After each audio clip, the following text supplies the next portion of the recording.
Hello everyone, welcome to Highway Dragon Gaming. In today's video, I will show you 6 Daedric Artifacts and how to get them. You can go and obtain these Daedric Artifacts as soon as you leave Helgen. No prerequisite quests and no level requirements. Imagine you're decked out in Daedric Artifacts ready to meet Jarl Balgruuf. Okay, big kitty. I'll be staying at level 1 for this entire video. These Daedric Artifacts are spread all over Skyrim. After escaping, you can take a carriage from Whiterun to reach any city in Skyrim. The first Daedric artifact we're after is Sheogorath's Wabbajack. Just like Sheogorath himself, his staff, the Wabbajack, is completely crazy. First, we head to Solitude. Follow the roads in the city and you'll easily come across a beggar named Dervanin. He says he's been abandoned by his master and asks for our help to find him. He gives us the hip bone of the mad Emperor Pelagius. Pelagius the Mad originally resided in the Pelagius wing of the Blue Palace. After his death, the wing was sealed. Follow the quest marker to the Blue Palace and talk to Una in the left room. Una says the Pelagius wing is haunted and she's terrified of it. She'll hand you the key to Pelagius's wing. Go into the wing and walk down the corridor on the 2nd floor. Now we can actually get inside the Mad Emperor's mind. Here, we meet Sheogorath himself, and he gives us the Wabbajack. The Wabbajack! Huh? Huh? Didn't see that coming, did you?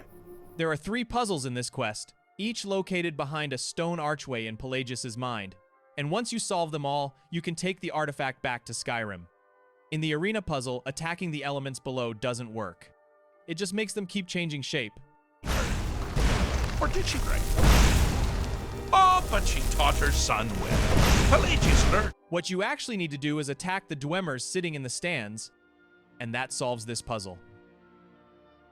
The second one is the Nightmare puzzle. Use the Wabbajack on Pelagius to summon his nightmare. Then click on the nightmare to turn it into a harmless creature. Be careful with that, Hagraven. She can kill you in one hit.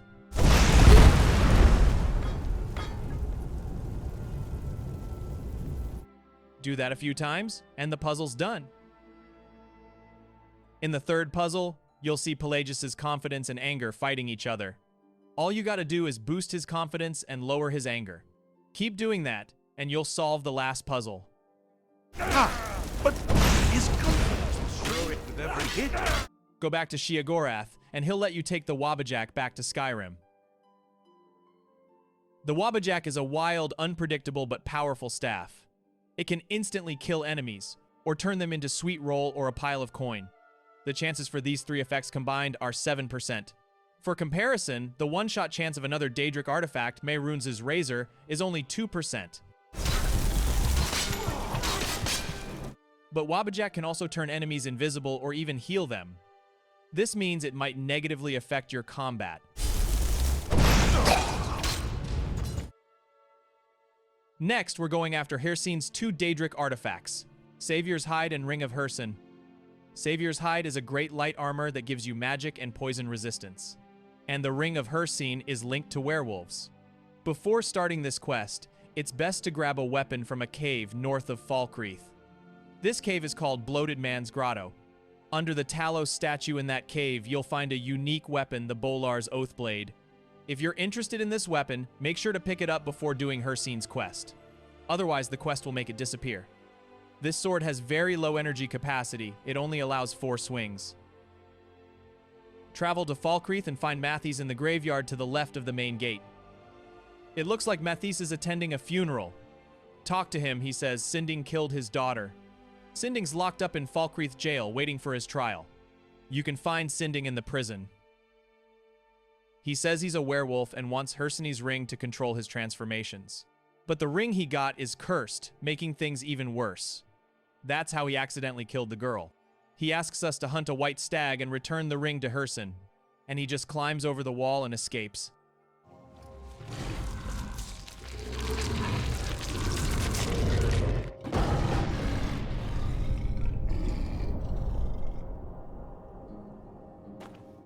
We can't take off the ring Sinding gave us.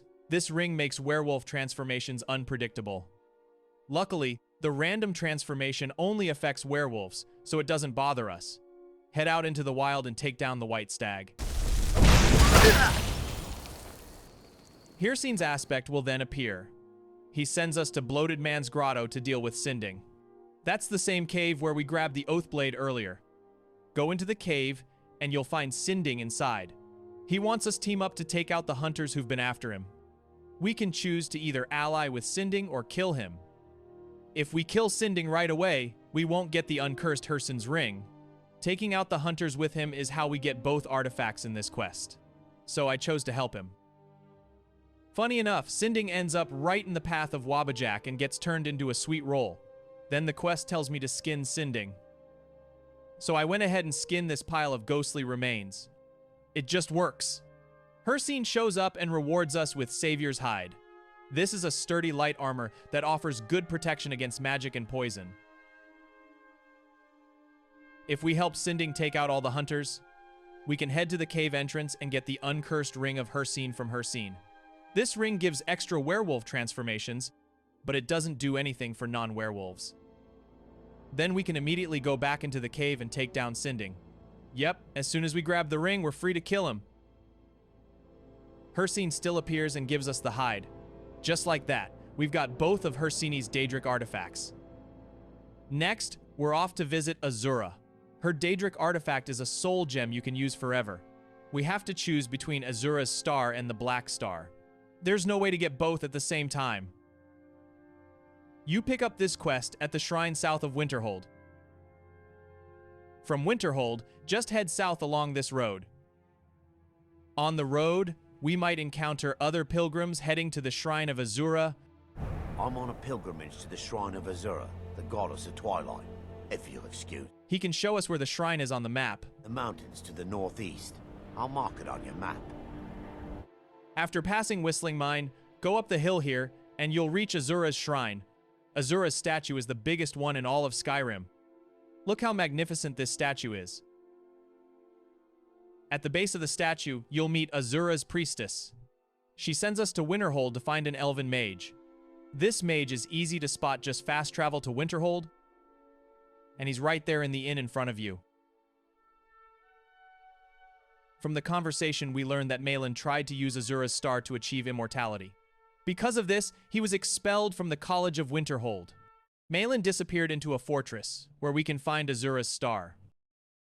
We've arrived at this fortress. The enemies inside this fortress are all mages. Luckily, Savior's Hide helps us resist some of the magic damage. The soul energy of Wabbajack is running low, so I'm conserving it here. Once we get the star, half of our energy problem is solved. After we finish Azura's star, the next artifact we'll go after is Molag Bal's Mace. Once we have it, we'll practically have unlimited soul energy. This corner is super dangerous. Grab Wabbajack and try your luck. The cat's fist is really handy. There's a mage attacking you across the water.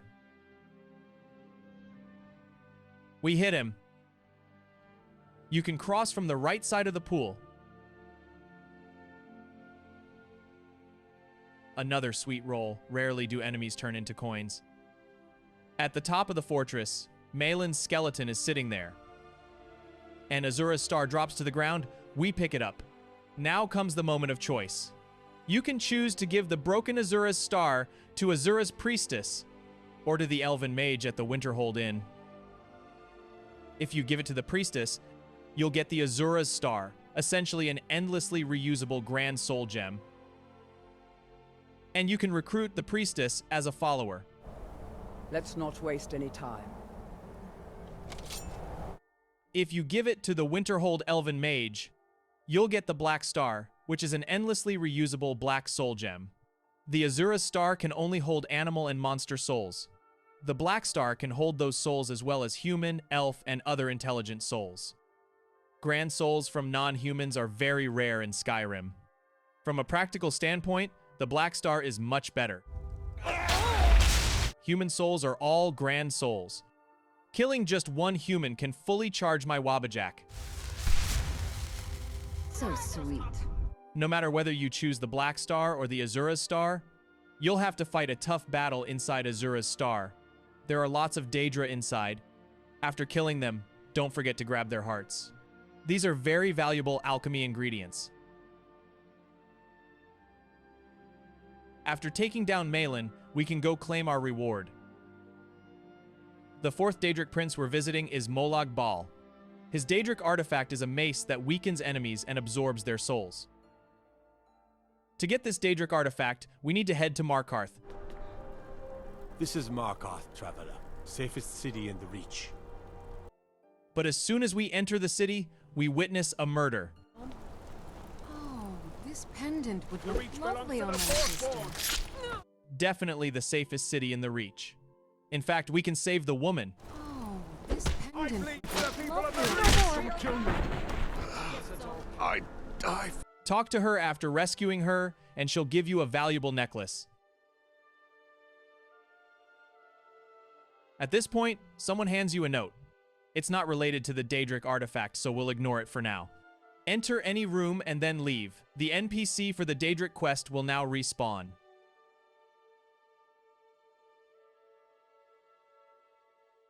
Go find the vigilant Tyrannus up ahead. He says there's Daedric worship in the next room and wants us to check it out. We believe this house might have been used for Daedra worship. And we follow him into the room. After investigating for a bit, things start to go wrong. A voice tells us to crush Tyrannus. Weak.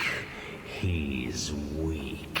You're strong. Crush him. And this is the instruction from the Daedric prince Molag Bal.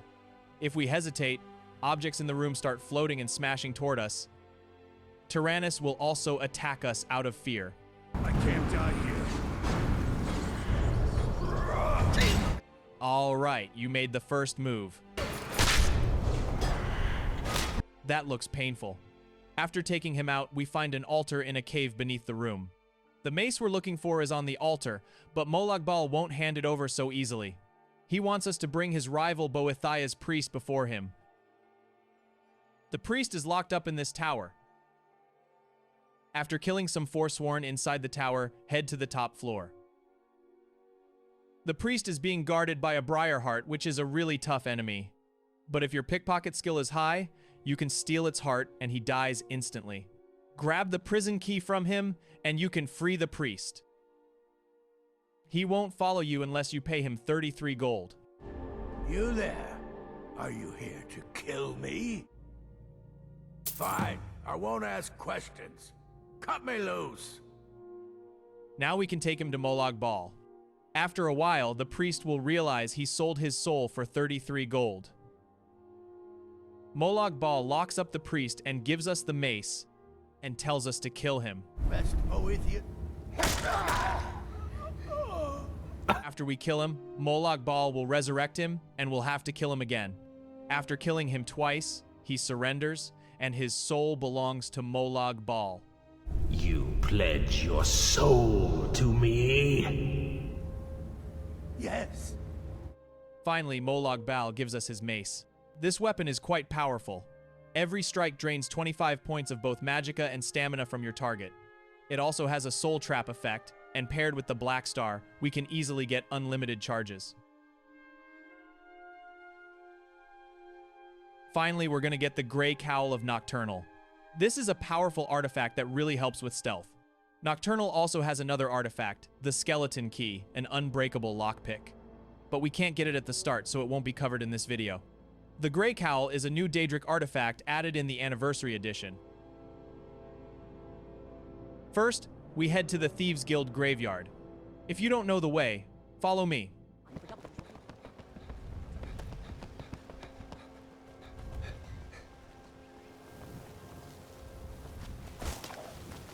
There's a thief in the graveyard, and he'll attack if he spots you. Hello there, brother. How lucky you.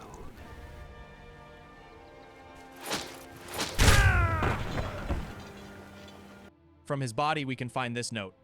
According to the note, we need to tell a beggar the secret phrase, "Shadow hide you." Find any beggar and say the secret phrase. She gives us another note, and following it, we head to Bolly's house. Upstairs in the house, we can find an Adept-level strongbox. Inside, we find another set of instructions and a forged deed. The stranger wants to test our skills and see what we're capable of. Following the instruction, we need to go to Solitude, steal Gisli's deed, and place the forged deed on her bedside. After completing the task, check the barrel behind Solitude's tavern for the next clue. Sneak into Gisli's house in Solitude late at night. Gisli's asleep on the 3rd floor, and now's the perfect time to take the deed. Place the forged deed on the table, and you're done. Here, we find the stranger's final instruction. The stranger sends us to a tomb to retrieve a special sword. Once inside the tomb, there are 2 paths. One leads to a word wall, and the other to the sword. Jump down here, this is the path to the sword. Pull the handle on the fish statue to open the stone door. The sword is in the chest just behind the door. This chest has an expert level lock, so it's tough to open. To the right of the chest is a room with a draugr lying next to a lantern. We can get the chest key from it.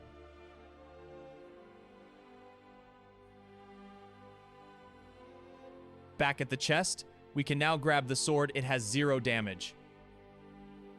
In fact, only members of the clan Iceblade can deal damage with this weapon. Let's head back to the draugr with the lantern. There are 3 stone pillars with handles here. One of them will take us back to the tomb hall.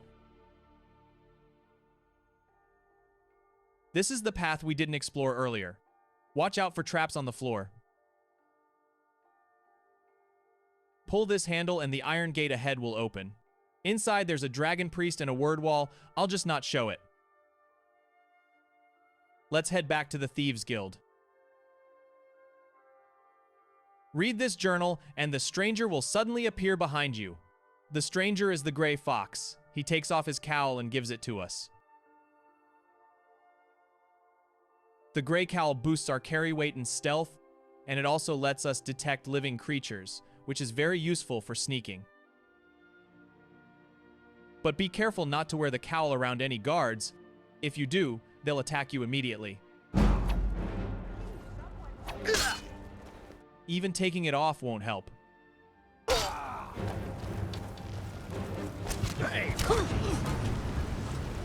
You'll just take an arrow in the knee. The Daedric text on the Grey Cowl is the same phrase we said to the beggar earlier. Shadow hide you. And that's it for today's video. We started with nothing, and by the end, we had 6 Daedric artifacts. If you enjoyed the video, please subscribe. Thank you.